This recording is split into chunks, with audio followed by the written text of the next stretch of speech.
But part of the issue, but also part of the outstanding result was that their barrier to entry, they made it so difficult and so high that what they ended up doing was getting the best, the smartest, the people who had. They made it so difficult that everybody who got in was really smart and really, really good.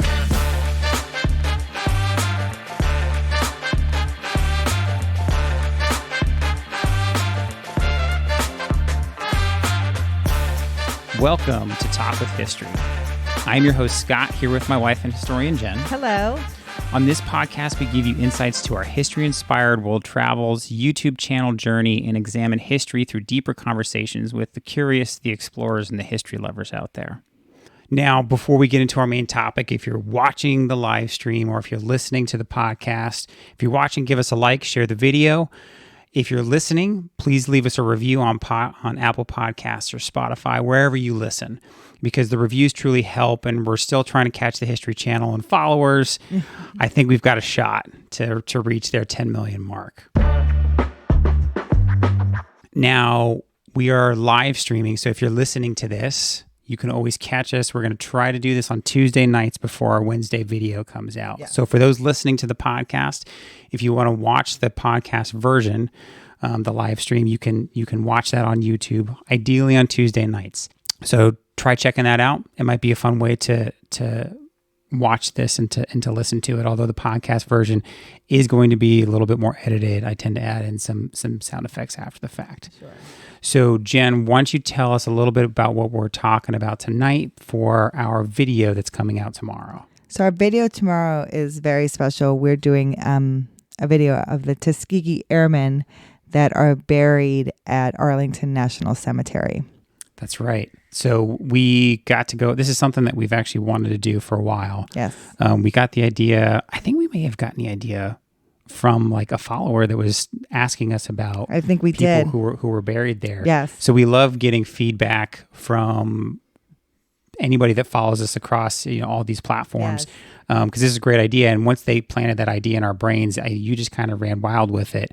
And I think there's something like 33. Mm-hmm. Yeah, Tuskegee Airmen that are buried there. So let's kind of start from the beginning before we get to Arlington. Sure. What's the kind of quick background? If someone didn't know who the Tuskegee Airmen were or what they did, what's the background there? Sure. So a little background. It started in 1941.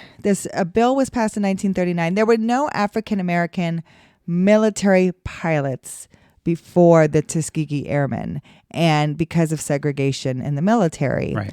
And by 1941, there was just a need for pilots. It was a need for people to fight in the war. The war had been going on, and every able-bodied person wanted to fight.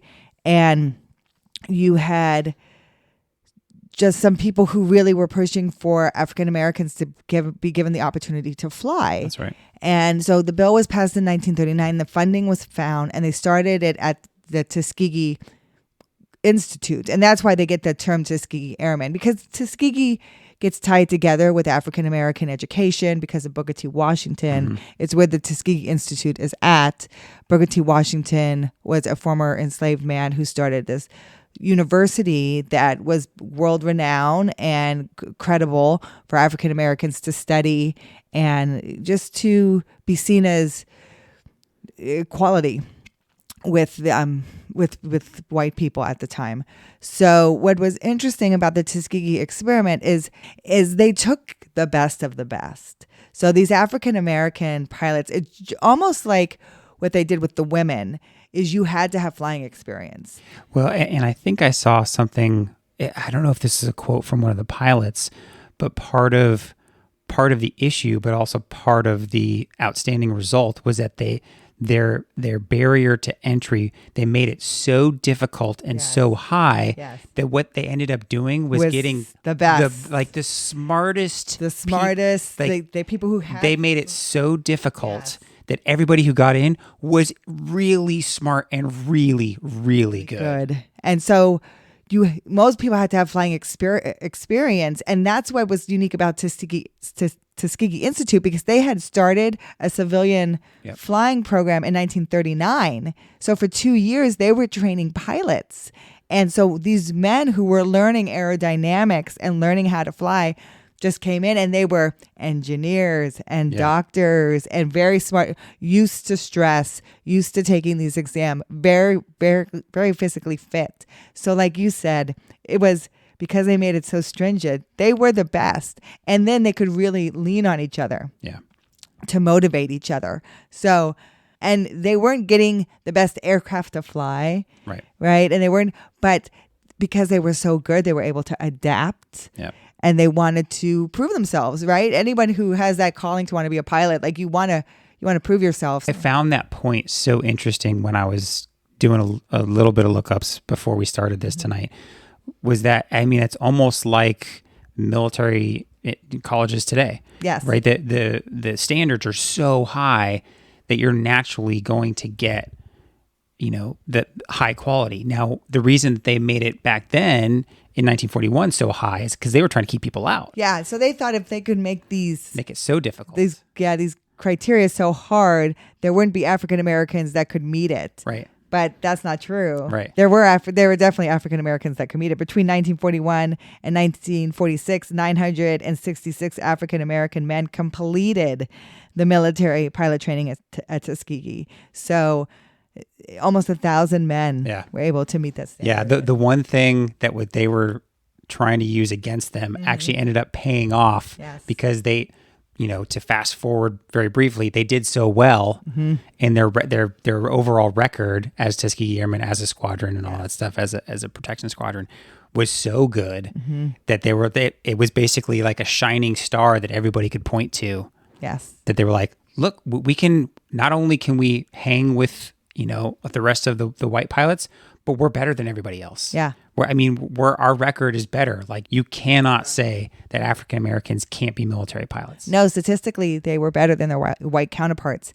And so I think, looking back, hindsight, I think it was helpful that they were all together, like their squadrons were together, and they became the Red Tails, to distinguish themselves. But I think it helped to build that camaraderie. Yeah. And as we learned with Band of Brothers in the previous episode, that when you get with a group of people who can really lean on each other for when you're low and they're high, it helps you move together as a group. And that's what happened with the Tuskegee Airmen. Yeah. So now you mentioned the Red Tails. So you talk a little bit about kind of what the Red Tails were and what they did during the war. So what we show in the video, and you'll see, is we give you some clips from the movies. And there's two pretty big movies about the Tuskegee Airmen. One's called Tuskegee Airmen. I saw it, and I think it was in college when it came out, 1995. 95. And it has some big names in it. Cuba Gooding Jr., Lawrence Fishburne. Yeah. And that movie is more about the training and kind of leading up to when they started to escort bombers into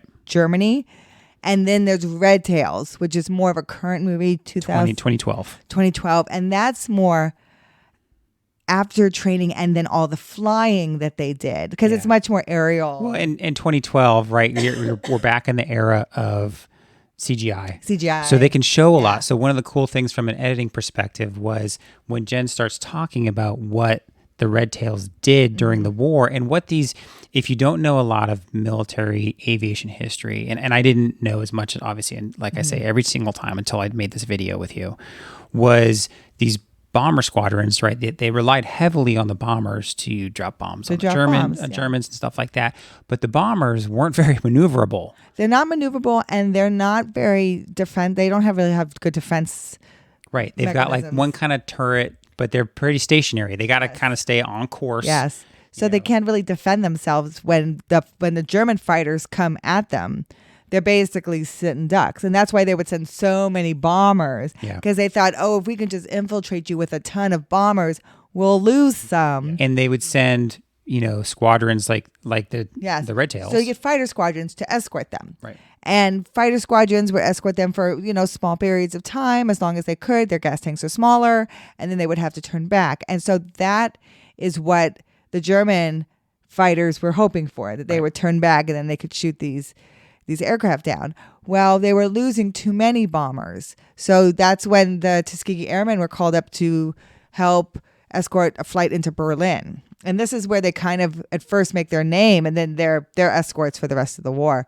Now, most squadrons, as you know, will have like a squadron patch or some kind of nose art or some kind of something that brings you all together as a group, right? You can kind of look at it as something that, we can all... the squadron symbol. Yeah, we can all stand behind. We're all, I mean, what were some of yours when you were flying? I was a black scorpion. Right. I was a war eagle.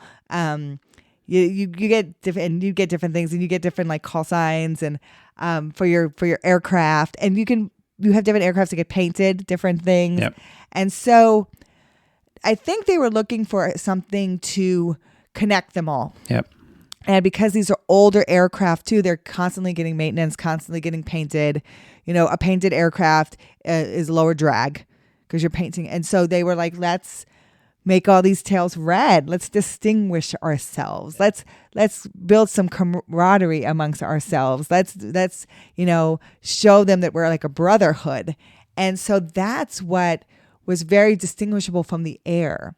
So when the bombers first saw them coming up and they're flying the P-51s, the Mustangs, they have these red tails. And to get close enough to see someone's skin color is probably not even a factor.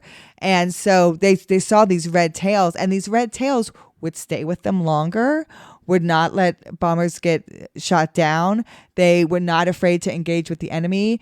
And so they were requested more. And so when they started to get requested more, people want to live, right? People want to survive a bombing raid. Yeah. And so we want the red tails. We want those guys who stay with us. We want those guys who are fighters, unbeknownst that they were the African-American squadron. So they made their name on performance. Yep. And that is what's just so amazing, is it's all merit.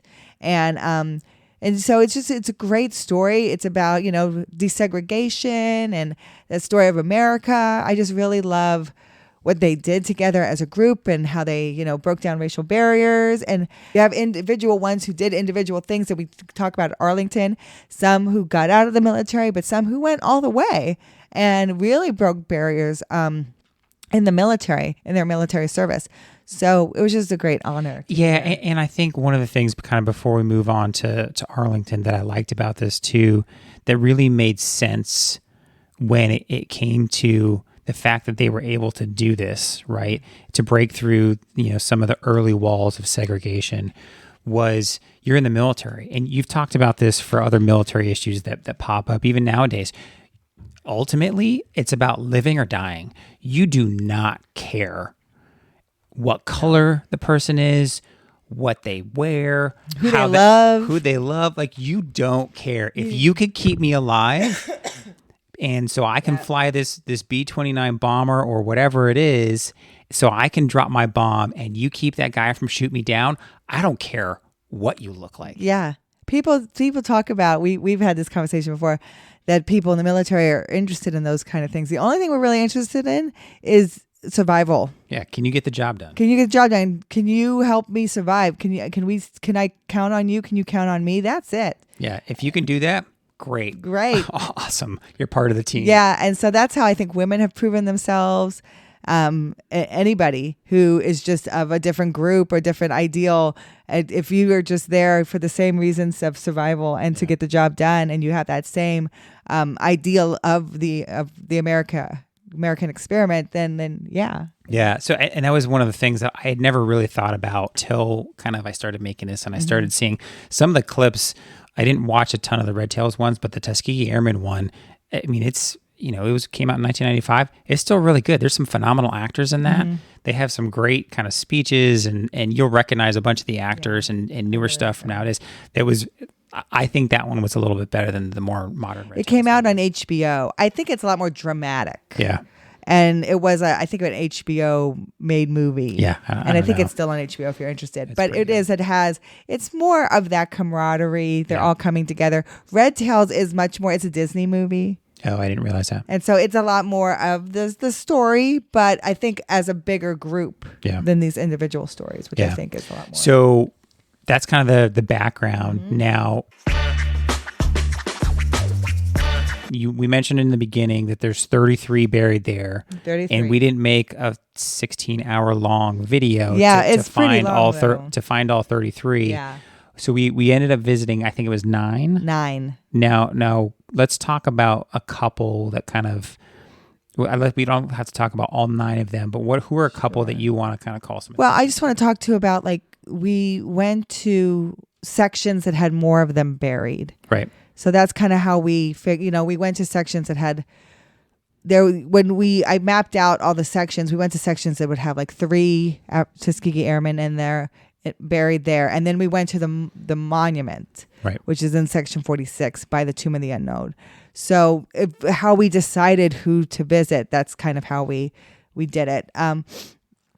And we see some of the more well-known pilots. So one of the people that we see is, I would say, not as well-known, but his story is so unique that he was shot down in 1944 and he was killed, but his body was recently buried in 2019. Yeah, so they didn't even, if I remember right, they didn't discover his remains until 2018. 2018. And which I appreciate about America's government is and I know for a fact that they do this because even when I worked at the MacArthur Memorial, there were people researching the Pacific side and trying to bring home Americans who were killed in action. So never stopped looking. 1944 to 2019, found his body, found his remains, and then there was a ring in the remains. I think it's like a ring his wife had given him. His wife had given him. It was engraved. They were able to positively identify, and then his DNA was matched to his daughter. Yeah. And then he had a burial at Arlington National Cemetery in Section 60. Mm-hmm. He had full honors. He had 4 jets fly over, and he's buried like not far away from Colin Powell. That was pretty cool. Mm-hmm. That was the seeing the Colin Powell one, because I'll be perfectly honest. I don't know if we want to talk about him now or at the end, but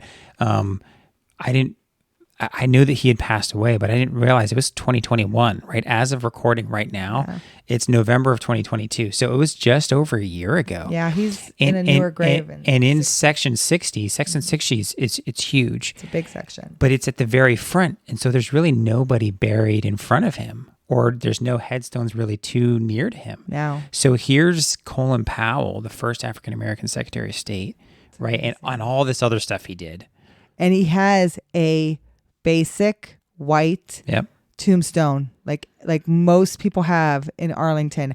Now, Colin Powell could probably rate the bigger, more ornate tombstones that we show on this video, because there are some generals that have bigger tombstones. Yep. But it's such a testimony to Colin Powell. Reminds me a lot of Audie Murphy. Yeah, very humble in 60 with his troops around him. Yeah, with just a normal white headstone. Yeah, and you even talk about in the video kind of how I think he was born, in New York with immigrant parents. Yeah, immigrant parents. They were Jamaican, kind of came from not really anything and joined the military. Mm-hmm. Did he go to West Point? Mm-hmm. And he used the military to make his dreams come true. It was his springboard, and he was very successful. What I talk about in the video is the Annie Leibovitz picture. That's right. Right? Because we talk about that Annie Leibovitz picture, because for me, growing up, that picture it just resonated with me, because it was the president, Secretary of State, Secretary of Defense, and it was Condoleezza Rice. So you have Rumsfeld, Condoleezza Rice, you have Colin Powell, all in this picture. Dick Cheney, like president, vice president, Secretary of State, Secretary of Defense. And I just really loved, they're all in there standing around him. And it just, to me, putting the good leadership around you. Now, what I learned about that picture, and this is interesting, is Annie Leibovitz, she had people stand in for them and and pose them and worked on the lighting, because if you look at that picture, it looks very kind of like everyone's kind of standing in a different way. Condoleezza Rice is sitting on the desk with her legs crossed. Bush has his hands in his pockets. Colin Powell is kind of turned to the side. So she had people stand in those positions and, set the scene, because to get all those people in one room, she really only had like 1 minute. Yeah, you're basically 1 minute of time. You're like, hey, can I have, the primary leaders for the White House staff in one room? In one room so I can take a picture, right? And you literally, you Annie Leibovitz, right? As famous as she is, you get 60 seconds. You're like, okay. Oh my goodness. So she posed it. How am I going to do this? They walked in, she put him there, took the picture. And you even said that I just thought this was an interesting aside, but you said not only did she find people to stand in, but same skin color, same size, same kind of clothing, all the stuff. We got to see what they were wearing that day. Yeah. And then because she didn't tell them what to wear. Yeah. Just what were they wearing that day. Then she got it all and worked on. Yeah. I thought that was just an aside, but something about Colin Powell was just so neat to be there by Dixon's grave. The one that I really liked going to was Daniel Chappie James. Yep. I really enjoyed going to his grave because he had some really great quotes. Yeah, and he was, if I remember correctly, I think the first 4-star African-American general in the armed forces, period. Right, the very first 4-star military general, African-American, period. And he was in the military and high-ranking during civil rights. Yeah. So not only was he a Tuskegee Airman, not only did he lead Tuskegee Airmen, he was an officer leading Tuskegee Airmen, but during the murder of Dr. Martin Luther King and the riots were erupting, people were asking him, young African Americans were asking him, well, how do you feel about this? Aren't you upset? And he's like, I'm not disgusted. I'm a citizen of the United States of America. I'm no second-class citizen. And no man here is, unless he thinks like one and reasons like one and performs like one. This is my country, and I believe in her, and I will serve her. And I'll contribute to her welfare whenever and however I can. If it has any wills, I'll stand with her until in God's given time, through her wisdom and through her consideration for the welfare of the entire nation, she will put them right. And I loved that. And there's a stanza of it on the back of his headstone. Yeah. But I loved that because what he's saying is, I love my country and I deserve to fight for my country and to lead my country as much as anyone else. And I don't think any differently about myself. And yeah, my country is going to have issues and problems like anybody else will, but I stand by the ideal of it. And that's what I fight for. And that's what I stand for. And I appreciate that so much because that resonates with me about how I felt about my service to my country. Yeah. And for someone like that too, I mean, talk about someone who, again, just like Colin Powell, used the military to succeed and be that shining star and example for what can be done. He has that quote, but he'd been living that quote for his entire career. Yep. Right? He was a pilot as a Tuskegee Airman. I mean, you can still find clips of him on YouTube. I didn't end up using him in the video, but you can find clips of him in 1970 or whatever, whenever he was still in, he's getting interviewed on some news show. They interview him and they ask him, what's your proudest accomplishment in the United States military? Right? I think what stands out to you? I think that was the other. Oh, I thought that was Davis. That was the other 4-star general. Oh, he was the later. Oh, okay. 4-star general. But I loved that. I loved what he said then too. Yeah. So the other one was, I think I wrote it in the notes over there at the bottom. Davis? It was Davis. Benjamin Davis Jr., first brigadier general in the United States Air Force. Yeah. Yep. And his was, what's your proudest accomplishment in the United States military? What stands out to you? That's right. And I don't think the reporter was expecting this answer. It is a fact that back in World War II, we had an all-Negro fighter group that I commanded, and later a medium bombardment group. The success that these two units met, particularly the fighter group in combat in North Africa, Sicily, and Italy, meant that the people who were in it would have a firm place in the United States Air Force. I think without question this has to be so very, very important that it's the most important thing that happened to me during my career. But he said being a Tuskegee Airman, and leading these men in flight, because he's getting interviewed like in the 60s. I was 1970.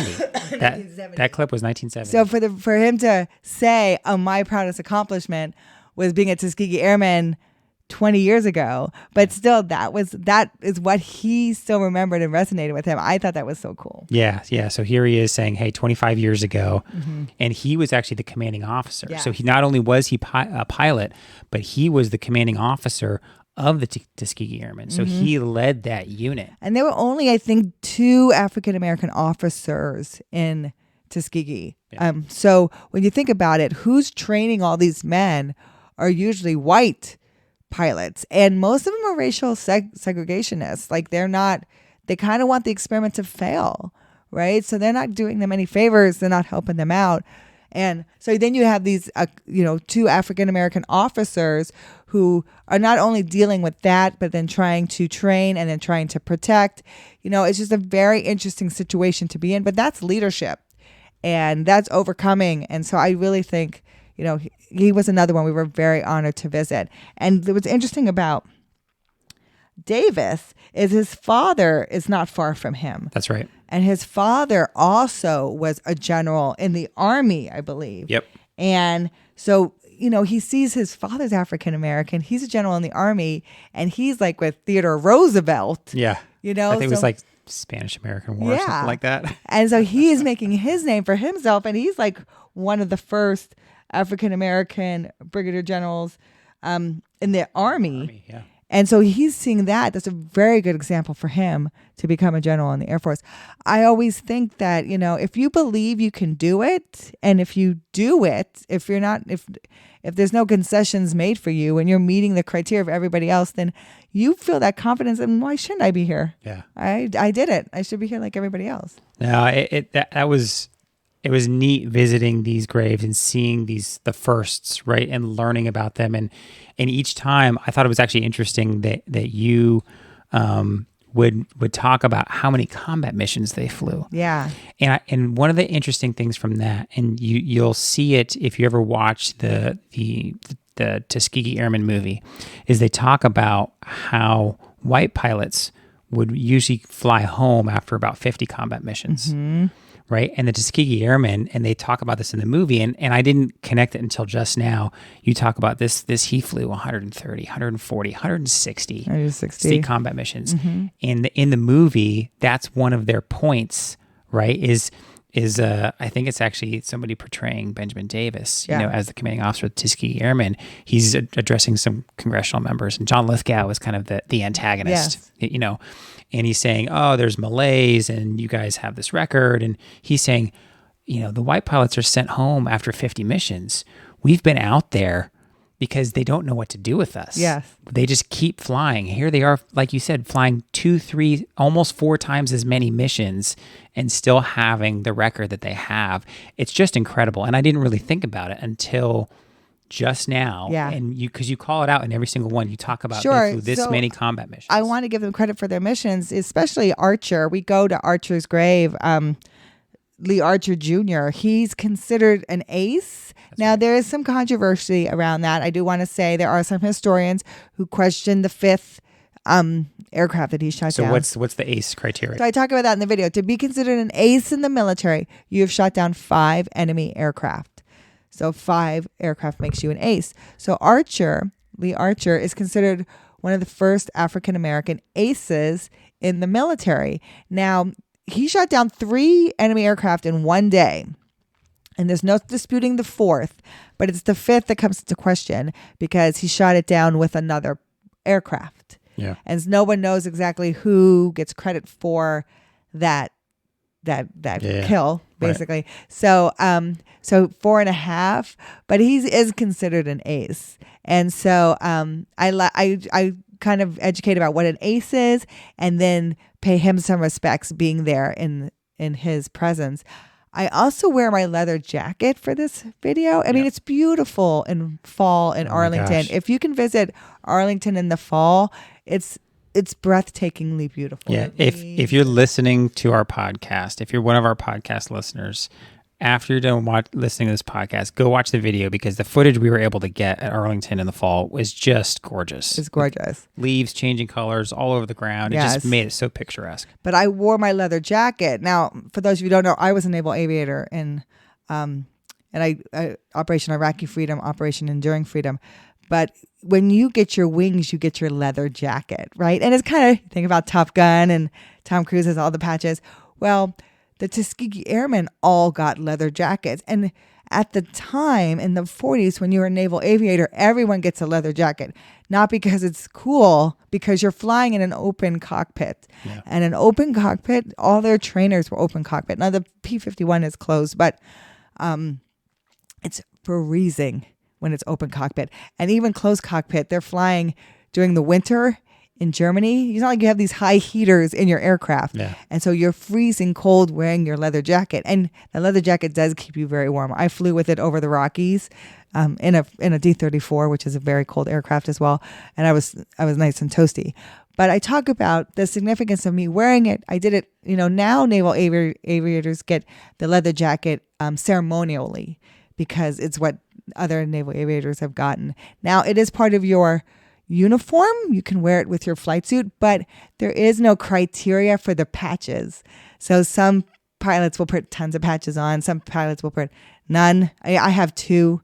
So it's something that you can really individualize for yourself. But I wanted to wear it to honor the Tuskegee Airmen because they all wore their leather jackets in training. So I just thought it was something that I could do to honor them. Yeah, it was a very fun video. I highly encourage anybody listening, watching tonight, to watch it when it comes out on Wednesday.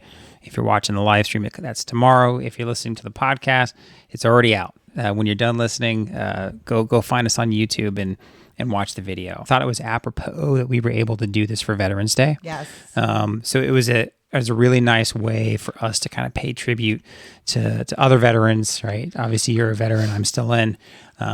But it was a nice way for us to pay tribute to veterans and a very unique kind of set of veterans. Sure. We want to honor those that came before us and paved the way for us and broke barriers and, and what they did for America. I mean, they're the greatest generation. Yeah. And not only are they the greatest generation, but they were breaking such racial barriers at the time and defending our country. So I just feel like they deserved to be honored for Veterans Day. Yeah. And there's a whole lot more that we didn't talk about tonight in the podcast. Mm-hmm. It's coming out on the video. So if you're watching the live stream or listening, go check it out. Thank you for listening to the Talk with History podcast. And please reach out to us at our website, talkwithhistory.com. But more importantly, if you know someone else that might enjoy this podcast, please share this with them, especially if you think that today's topic would interest a friend. Shoot them a text and tell them to look up the Talk with History podcast because we rely on you, our community, to grow, and we appreciate you all every day. We'll talk to you next time. Thank you.